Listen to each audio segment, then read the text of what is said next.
ام چاول کردستان دکارین ببینه خودان آبوریه که بهس کما سیستم بانکی نینه او سیستم بانکی الکردستان هیچ گریدانک بولات جهان و نینه دناوا ناکوکین سیاسی هروها دکتون روش اولهی بگشتی جه هجا دکتور ابراهیم شرفانی و مستای زانین گهیو شرازای پیوندی ناف دولتی دپرسم دکتور گلک بخیر هاتی کردستان دخوازم دست بکی برسوا من برسوا و پرسه بده ایگا و کساری که حکومت هرما کردستان بزالالی دبیجیتن پیش دبرن آبوریا هرما کردستان بهس کردن آبوری گریدان به سیستم که بهز بانکی پیش کفتی و هیا آبوریه که بهش چوا دست بکویتن که ام خودان وی سیستم پیشکفتی بانکی نینه. بله. الدست که زور سپاسیمان خان. اگر رکب دائما وکو دروازه یک حس کم آماجب چند خالق ابدایم و اف خالت هنی ده بنا وکید بیشن ری خوش کرنه وکو برسف بو اوه بسیار جنابت هوا آراسته کردی. الدست که کابینه نیا حکومت هرما کردستان یا نه رزدار سروک حکومت جناب کاگ مسرور بارزانی اف کابینه بدرشمکی راگهاند کو آواکرنا کردستان کا پیس گمان تدانی نه وقتی هم بحث کردستان کا پیست کین بدویه اوه کردستان استراکچر توی جرخانه توی ادبیاو جدا جدا دا پیس بن یکیش گرینگ ترین بیا و کو کردستان کا پیس هبیتن بدویه آبوره که پیس هبیتن و بو هنده کو امشین آبوره که پیس بو هرما کردستان آواکین بدوی پنده ام لینکن جورا جور سر آست جهانی پیدا کین بو هنده کو انرژی کردستان و تایبتی جیت وار نفت و غاز دا نقش وزا هرما کردستان بیتا گریدان الگل نقش وزا جهانی بو هنده کارتکرنا کا ایجابی یا پالبر سر هرما کردستان هبیتن لویره گله گرینگت ادبیات سیاسی و کارگری بابت که هید بجنه حکمرانیا باش اف حکمرانیا باش بدوی چیه؟ بدوی بریارت عقلانیه و بدوی بریارت ویرکانه جبر وی چنده کو بو هنده اف حکمرانیا باش لحریم کردستان پیدا ببیت و بیت بشک آواکرنا کردستان اپ هست بدویه لاین آرمانج تایت استراتیجی الگل آرمانج تایت تکتیکی بو گهشتنا و آرمانج استراتیجی ایگرتن ناو براوانده ها بیتن الویره وکو بسیار هاتیا آراسته کرن یان آزراندن آبوره که بهیز بدوی اب سیستمه که بانکی بهیزه الکردستان اکید اسنه بسپور متواری بانکی دا بس وکو دیار و اف راپورت تنه چکرش لای کسید بسپور و سیستم مای بانکیل آست پیویست نینه الویره ها و یکو او در فتت پیداد بنو تنه پیش بو حکومت هرما کردستانه بو هرما کردستانه دویا اف در فتت هنی بین رخصاندن افرو که بجداریا سروک حکومت هرما کردستانه ات کربند جهانی دا یه آبوریل داووس در فتت که کو سروک حکومت هرما کردستان بشیتن چندین لینکا ادبیاو جدا جدا چیکتن ایک شوان لینکال گل او کمپانیت بسپورت واره بانکی دا کو هم پالپشتیا هرما کردستان بکن هم هرما کردستان مفای سربور و تجربه و زانست و کلینت واید اکادمی بکتت واره بانکی دا بوهنده کو ببیتا پالدرک سیستم بانکی هرما کردستان گورای وان دیتنو و کلینا بتاری خسن بونده گشیب کتن و تکامل چی بیتل گل آبوری کردستان هر دو ببنا تمام کرد بوی کدو بهس کرنا آبوری گریدای بریار سیاسیه عراق آماده کو بهلیتن اف کمپانیان مازن اف بانکین مازن بهن لقین خل هرما کردستان وکن یان جدی مسئله بسیاسی بکت کاچا وکرنا لق بانک فدرال لکردستان بسیاسی اب خو نسبت ملبنانا سیاسی جهه داخله اب خود ویا جارکادی جمت آخفنا که خدا آماجه پی چنده دایا که هر تشتکی لیک دراو بیتن آنکو پترش لایا نگیان پیک هاتا کی تیدا بیتن هزا وی وکو گشتی پش بستنی سر هزا پیک هاتت خود کتن الدولة فدرالی دا ما دو جورت حکومت آیتین ما یعنی حکومت فدرالی ما هي حكومات هريمة حكومات هريمة چند بهز بن اف هزاوا دي كارتكرنكا ايجابية بالبر السر هزا حكومة فدرالي كتبه جبر في چندي وحتى الدستور عراقي داشي ما في هريمة كردستان هم خدان آبوره که بهز بيتن هم خدان پیوندی بهز بیتم تایبتی جتواری بازرگانی دا هم جی ات پیش خصنا سازیت خوید حکمرانی دا و تایبتی جی اوید گریدای پرسن آبوری و دارایی و جبر به چندی جی ابخو یاد درست او و الگوری دستوری جی بدوی راست مسائل مالی و رخصنا مسائل مالی ات ماده 110 دا گریدای وقتی بجن دست حالات حصری یعنی بجنیت تاکانه حکومت اتحادیه باش امجبیر نکن هریما کردستان بشک شوی حکومته و تا وقت حکومت فدرالی پالپشتی الحکومت هریمت کتن همان وقت او پالپشتی بو انعکاس او دزفری تبع بو حکومت فدرالی و راستی قبول نکن او راستی قبول نکن چونکو نوید هریما کردستان دلیوارا ناچت هریما کردستان پیش کویدن براکر ناوان ریگریان بورا ریگرن راستا بس بدویا هریما کردستان سر سیاست خود سر استراتیجیت خود یا بردوام بیتن بوهنده هم اقناع حکومت فدرالی بکتن بوهنده جه هم لینکا چه کتن سر آسته نیف دولتی و جهانی کو کردستان بدویا پیش کویدن ورارا پیش کفنه ات کردستان دا بدویا بردوام بیتن تو سیاست سروکی حکومت هریما کردستان چه نرخینی در حق اولو بیاجبو کردستان لسر آستین جدا ده تکرم بحقیقت اگه ام بین هل سنگاندنه که بو اوان بجین اوان بجین public policy سیاست گشتی حکومت هریما کردستانه و بجداری سروکی حکومت هریما کردستانه اوی کوربندی دا پیگ و گریدین اوه بخوب خو نشان وی چندیه که سیاست دین پیرو کرن اشلای حکومت هریما کردستان و سیاست گشتی حکومت هریما کردستان سیاست زورت باشن زورت حکیمانه نه و بجداری سروک حکومت هریما کردستان اوی کوربندی خوب خدا باشترین گروه بو چنده بو یعنی جیب سیاره رنگ خلق یک وصل سیار کتن بو چینه که بجداری سروک حکومت هریما کردستان اوی کوربندی دا نشانه سرکفتن و باشیت سیاست گشتی حکومت هریما کردستان نه ام بین سحکینی یکم خال اف کوربنده که و کوریدانه که هر مازنال سر آستینی دولتی تتا انجام دان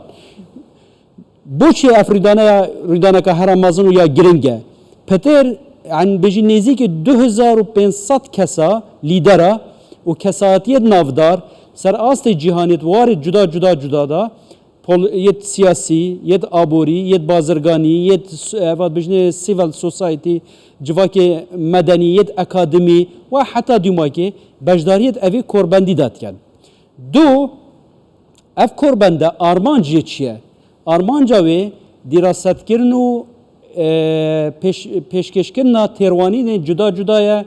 بو کشت هر گرنگ السر آستنیف دولتی ات همان وقتا پیشکش کردن چاره سریایه بو اوان کشت هنی الویره ادبیات سیاسی دا تقریبا فقه سیاسی بشویه که گشتی و فقیه که های عالمه که نافداره دیوید آیستن ات کتابه که خود بناوه سیاسه پولیتیکس اما جای دتا دو خالد گرکی دیگرنگ خالا ای که اوه هوگت سوات هاوروین کی ده چه حاصل کرد دزوینید کنگی والكيري وتشاوا الفيري بوهند تبزاني دولت دي تشدفيت وتشدفيت تدشي الجوراي في لينكا درسكي بجداري دا في كورباندي دا ودراسات پیشکشکرنا سیاسات حکومت دیترکه استراتیجیات بازرگانی دولت دیترکه اوه تو دزانی دولت دی چدوید و تا چدوید و تو چه پیشکشکی دشه لینکال ویری گیره دای اوه خالا دوی یا کو گلکا گرنگ ایمان خان اوه یکو سیاست دا نکو اوه بس تو بزانی وی قناغی چه هیه بلکه تو زانی پاشاروج چت دیتا کرن پیشبینی پیدا کی بجدارید اوان جورا کوربان دادا کو تو ده زانی سیاست دولی سیاست جهانی سیاست دولت و کو تاک برف کی و چیتن چت دیتا کرن چت دیتا انجام دان بزاوا سیاسی بازرگانی آبوری چاوات دیتا پیرو کرن تو ده شی نقش خوی سیاسی اول بجه پابلیک پولیسی حکومت خو الگوری و داری جی الگورای و بیت پیراو کردن بو هنده گنجاندن که بیت هم ناف سیاست حکومت هریما کردستان الگل سیاست دولی اوه همی نشانه وی چندیه که او بسیارت آراسته کری کانی امده چه وزانین سیاست استراتیجیت حکومت هریما کردستان و تیروانینت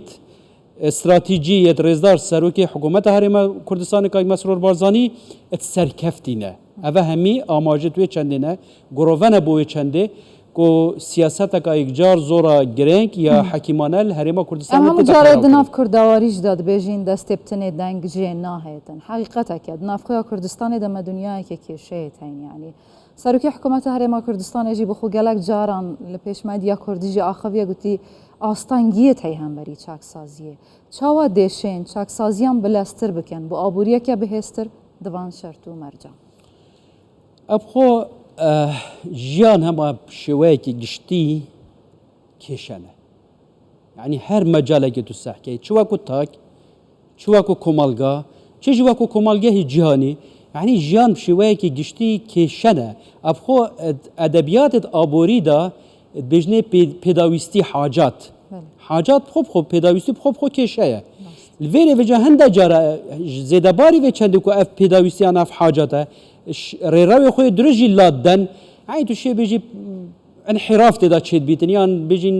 پیدوی چاک سازیه کو جاره که دیدی که بینی سر ریراوی درست الویره ما دو فاکتریت سرکیت هین فاکتر کی درکیه فاکتر کی نافخویه فاکتر درکی مثلا بو نمونه او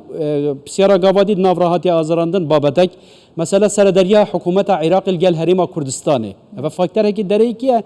بیت اگر وی چند نهل هریما کردستانه پیش کویتن مثلا برینا بوجه هریما کردستانه هاد نشر داعش اف شواز سردریا حکومت فدرالی الگل ما حتی دوماکی فاکتر دوی فاکتر نافخویه الفاکتر نافخویی جدی سنه که همشین اویج بکنه دو بشک جاری کو کیان سیاسی هریما کردستانه کیان اگر راست ما باید بجن تجربه که های نزدیکی 20 سال هم حکمرانیت کن بس اف حکمرانیه اتری روا خویا سروشتی در باز نبوده چندین آستان گدوان 20 سال دایت هاتینات پیش هریما کردستانه دا کو گل جرایا گهشته وی رادی کو خلک که وقت وسط تصورت که تفکر اف کیان نمینیتن لی کارد مازن سرکدید مازن دوین کارد مازن بریارت ویرکانت وین ید مازن دوین اوه خو یعنی دلیل وی چندیه کو سروک حکومت هریما کردستانه همیشه اتنافان همی قیرانه دا حولا دای کل سر ریکا درست سر استراتیجیت هریما کردستانه بردوام بیتن بو هنده ام هریما کردستانه و پیگه هریما کردستانه بگه نوی آستی که او درشم حکومت هریما کردستان الدسپی که را گاندی آواکرنا کردستان که پس سروک هریما کردستان عفوی حکومت هریما کردستان السر اویر روی یه بردوامه چندین آستان که بن چل سر آسته نافخوی چل سر آسته دروه و از چی اتفیاوید ما بین فرهیل گلوی چنده هبیتن و جناب ویجی چندی جادا پیامت خدا آماجه پیدای که پیدوی ام ستیپ بای ستیپ پینگاف چاره سرکرنا اوان کشی تنیب کن چاک سازیا خو بردوام بینته دا بو هنده نه ام جه آوا کن که وجه هنده وکید بجن ریاکشن دیت خرابتر جه در که نه ستیپ بای ستیپ و جه شانازی یک و افریقیا کردستان روز بو روزه یا ورارت کتونو دیگه شپیدان لسر وان ما ترسين لسر قواره و دست كافتين لهريما كردستان هين دوان دمين داوية دا لسر آست ناف دولتي جلق دهنا بحس كرن حتى ما ترسي بجديجي دهنا شروع فكرن أواكو بدست كافتيجي ترسا جناف چونا ويجي هم لسر آست ناف خو هم جي لسر آست ناف دولتي هجداري بكردستان دهنا دان كردستان چاوا دكاريتن خو جوان ما ترسيان بپاريسيت أفا ماي نچيت ایمان خان او تیروانین جدا جدایت هین و رنگ اجی بری فتره که نوینرا نتویت گرتی هم الکردستان و ابزانم زانکویا جهان با هم جل جوات امناهیا نیو دولتی سر آخفتنا تزیده کم دهنه چیروان بارزانی جهان تشت کود زانی از شیم تیروانینن از شیم پشت راز بیجم هریما کردستانه یا کفتی سر نقش نیو دولتی هریما کردستان یعنی اتشیم بجمتا مستحیل اشناف ناچید دیا بردوام بیتن بس چند امشین هوکارت پیشکفتنا هریما کردستان خورتل بکن امشین بیجین گشه پیدانا هریما کردستان و گشه کرنا هریما کردستان ده خورتل لیتن بس هما بیجین کن کیان سیاسی هریما کردستان دش ناف چی تو کیان هریما کردستان نامینیتن از بیجم اول لاواز کرن بچه استیدایه إلا واسكرن هولدان تناكرن يعني مثلا سر أست عراقي هولدان تناكرن سر أست هرماتي هولدان تناكرن بس أنا دبينين روج بروجه هرما كردستان وكي من قلت روا خويا راستقينيا بردوامه وسر استراتيجيات خويا بردوامه واز بوارم جي سر كفتن اتمحصلات ديما كده دبو هرما كردستان برسيارة من مسألة قرداي ناف خويا يعني پارتیوی کتیب تایبەت کو آلین سرکیم برای برناوی ولاتینا خلک چافلی دنگ پیدایا پیکنرین حکومتنا برأیاتا اف هر دو آلین هدی بکاربن لدرک بگهنها بوشار سرکنا وان دنیا کشین کو تجی دزانی پارلمانه سر کوماره يعني بيكينانا حكومتها دهاتي عراقية مثلا بيشمرجية هفقرتنا بيشمرجي نزيق بونا وان جلانين جداين جيرانين ما ممكنة زاني أبخو بيت يعني أم بو حكمرانية كديمقراطية راستقينا وبيرا وكرنا ديمقراطية بشوية كراستقينا وبنماية وي هيشتا محتاج وقتنا واحتمالا هيشتا محتاج روشنبيرية ديمقراطيتنا بوهندي أم بشين وكو بارتين سياسي وكو تكامل جالي كدو كار بكينا بس نسبة بسيارة جناب هوا آزران دي نسبة ما وكو بيجين بارتي ديمقراطي كردستان هر چند اسنا خفتن كرم ناوي بارتي ديمقراطي كردستان بس وكو حولاتية كي كردستاني وكو كسا كي بارتي دنگره كي بارتي بيجين والقال يكتين اجتماعي كردستان اتشين بجمتا خالد هف بشك يدمتگهي نيك زور پترن شوان خالد كنا كوكل ناف بين مدى شد كان معنا ويونين اگر جارك هندك مجالات دست نشان كريان هندك بياف دست نشان كري ما خلافات هبن معنا ودمايكا وكيل بيجن يعني دولة خير دبيني اكيد لك سباس دكتور بو اماده بونا هوا دكتور ابراهيم الشرفاني شرازاي پەیوەندیە ناودەوڵەتی تو هەر هەبی ئەم چاوەڕ کوردستانê dikarin bibîne xwedan aboriyekê bi hêz ku me sîstemê bankî nîne ew sîstemê bankî li Kurdistanê heyçî girêdanek bi welatên cîhanê ve nîne di nava nakokiyên siyasî her wiha têkçûna rewşa ewlehî bi giştî ji hêjayê Diktor İbrahim Şerefanî mamostaya zanîngehê û şerazay peywendiyê navdewletî dipirsim Diktor gelek bi xêr hatiye Kurdistan dixwazim destpêkê bersiva min bersiva vê pirsê bide îgava ku serokê hikûmeta Herêma Kurdistanê bi zalalî dibêjîtin pêşdebirina aboriya Herêma Kurdistanê bi hêzkirina aborî girêdan bi sîstemekê bi hêzê bankiyê pêşkeftî ve heye aboriyeke bi hêz çawa dest bikevîtin ku em xwedan vî sîstemê pêşkeftiyê bankî nîne بله الدسپێکی زۆر سوپاسیمان خان هەگەر ڕێکی بدای من وەکو دەواازەیەک حەسکەم ئاماژە چەند خاڵێکا بدەین و ئەف خاڵت هەنی دەبنەوەکیت بێژن ڕێخۆشکردنێک وەکو بەرسەف بۆ ئەوێ پرسیارە جەنابێت هەوە ئاراستە کردی دەستپێکە کابینە نوێیە حکوومەتە هەرێما کوردستانê ya nehê rêzdar serokê حکوومەtê cenabê Kayk Mesrûr Barzanî ev kabîne bi duruşmekî ragihand ku avakirina Kurdistaneka pês. Guman tê danîne wextê em behsê Kurdistaneka pês dikeyn pêdiviye evê Kurdistanê strakçerê wê jêrxanê wê di biyavê cuda cuda da pês bin. Êkî ji girîngtirîn biyava ku Kurdistaneka pês hebîtin pêdiviye aborekê pês hebîtin. û bo hindê ku em şên aborekê pês bo Herêma Kurdistanê avakeyn pêdivî hindê em lînkên corawcor li ser astê cîhanî peydakeyn bo hindê ku enerjiya Kurdistanê we taybetî jî warê nift û gazê da nexşê wiza Herêma Kurdistanê bête girêdan li gel nexşê wiza cîhanî bo hindê kartêkirneka îcabî ya palber ser Herêma Kurdistanê hebîtin. Li vêrê gelek giring et edebiyatê siyasî û kargerî babetekê heye bijnê hukmraniya baş. Ev hukmraniya baş pêdivî çi ye? Pêdivî biryarê eqlanî ye we pêdivî biryarê wêrekane ye. جبر وی چنده کو بو هنده اف حکمرانیا باش لحریم کردستان پیدا ببیت و بیت بشک آواکرنا کردستان کپ هیس بیدویه لاین آرمانج تیت استراتیجی الگل آرمانج تیت تکتیکی بو گهشتنا و آرمانج استراتیجی ایگرتن ناو براوان ده بیتن الویره وکو بسیار هاتیا آراسته کرن یان آزراندن آبوره که بهیز بدوی بسیستمه که بانکی بهیزه الكردستان اكيد اسنا بسبور متواري بانكي دا بس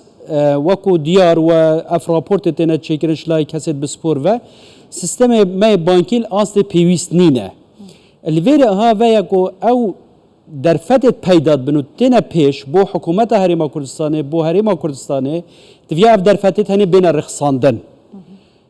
افرو که بجداریا سرو که حکومت هریما کردستانه ات کربند جهانی دا یه آبوریل داووس در فتح که کو سروک حکومت هریما کردستان بشیتن چندین لینکا ادبیات جدا جدا چیکتن ایک شوان لینکال گل او کمپانیت بسپورت واره بانکی دا کو هم پالپشتیا هریما کردستان بکن هم هریما کردستان مفای سربور و تجربه و زانست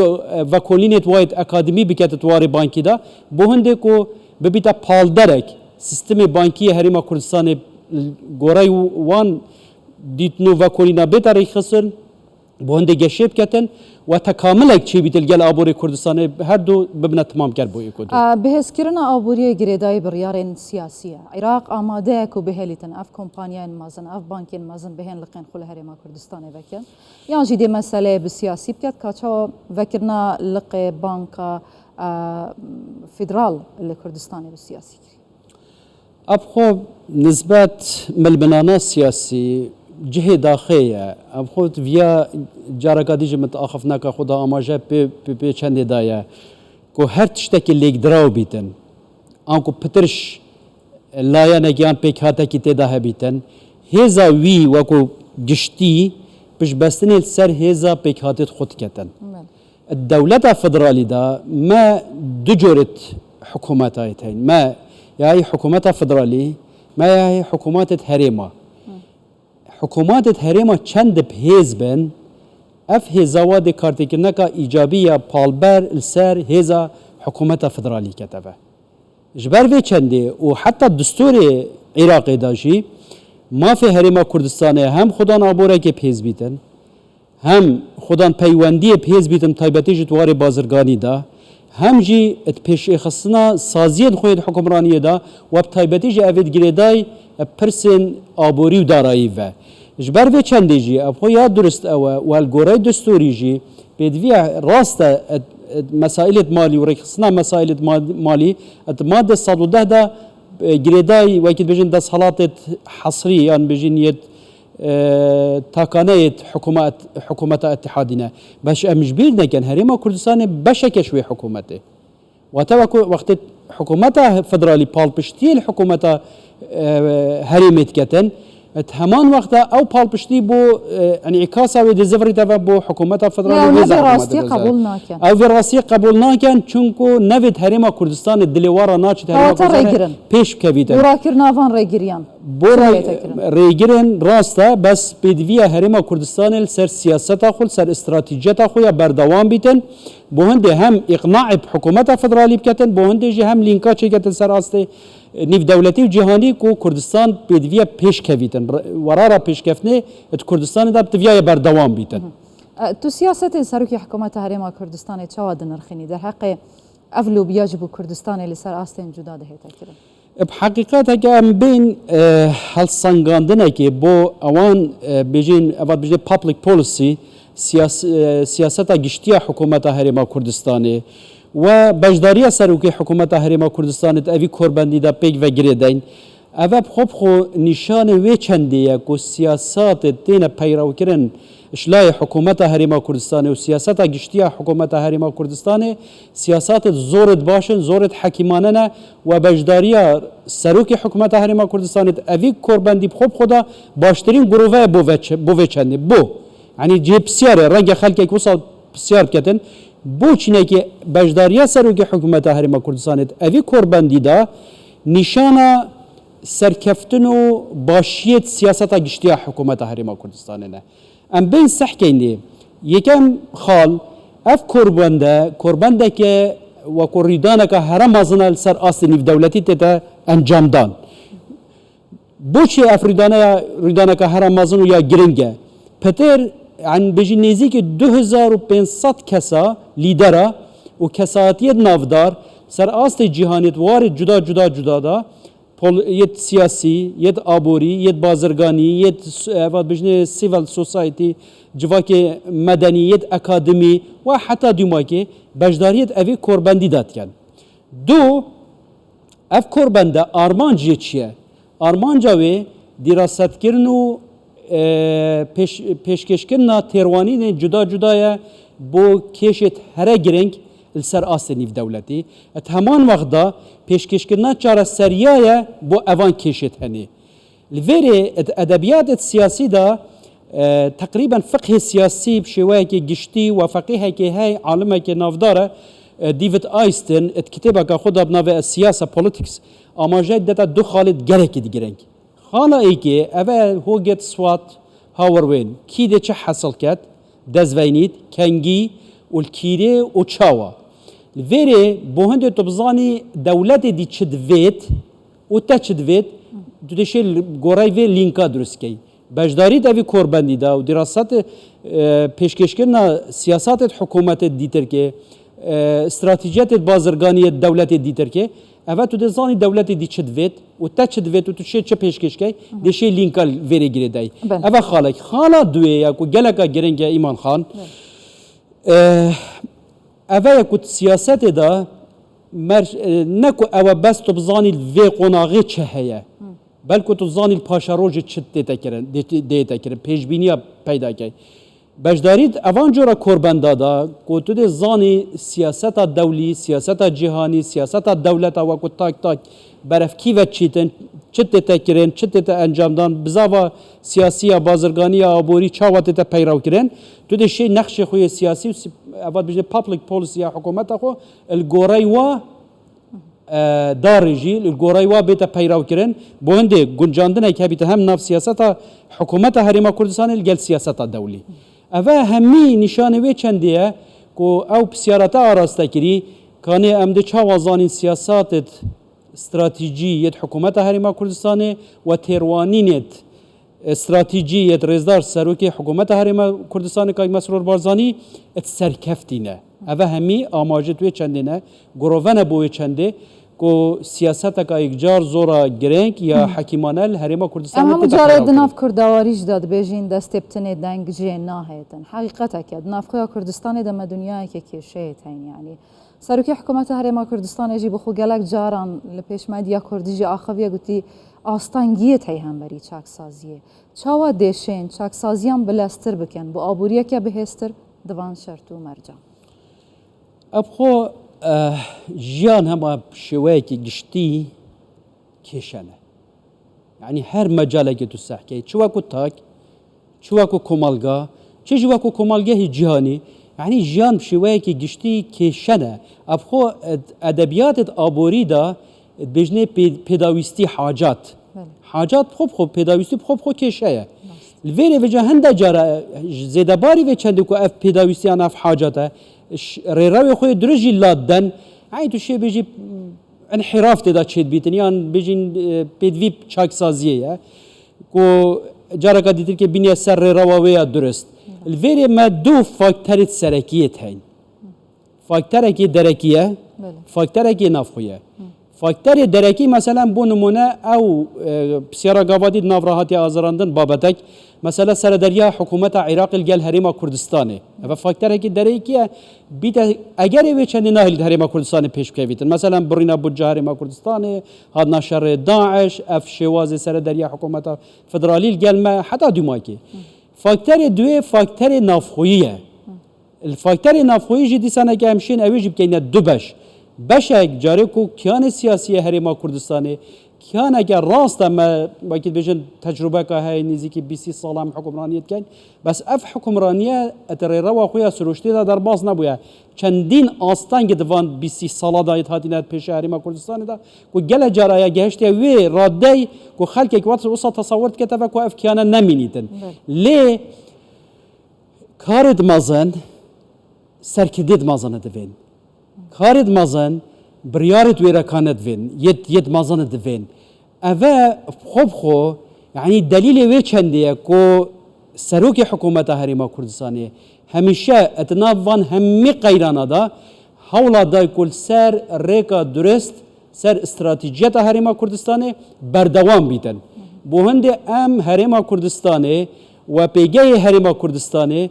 بگه هینه وی آستی که او درشم حکومت هریما کردستان الدسپی که را گاندی آواکرنا کردستان کا پیس سروک هریما کردستان عفوی حکومت هریما کردستان السر اویر روی یه بردوامه چندین آستان کبن چل سر آسته نافوی چل سر آسته دروه و چی اتفاقیت ما بین فرهیل گلوی چنده هبیتن و جناب ویجی چندی جاده پیامت خدا آماجه پیدای که پیدوی ام ستیپ بای ستیپ پنگاف چاره سرکرنا اوان کشت هنب کن چاک سازی خو بردوام بینته دا بو هنده نه ام الجه آوا کن که وجا هنده وقت بجن ریاکشنی دیت خرابتر جدر که نه ستیپ بای ستیپ و جه شانازی یک و افریقا کردستان روز بر روزه یا ورارت کتونو دیگه شپیدانی لسر وان ما ترسين لسر قواره و دست كافتين لهريما كردستان هين دوان دمين داوية دا لسر آستي ناف دولتي جلق دهنا بحس كرن حتى ما ترسي بجديجي دهنا شروع فكرن أفاكو بدست كافتيجي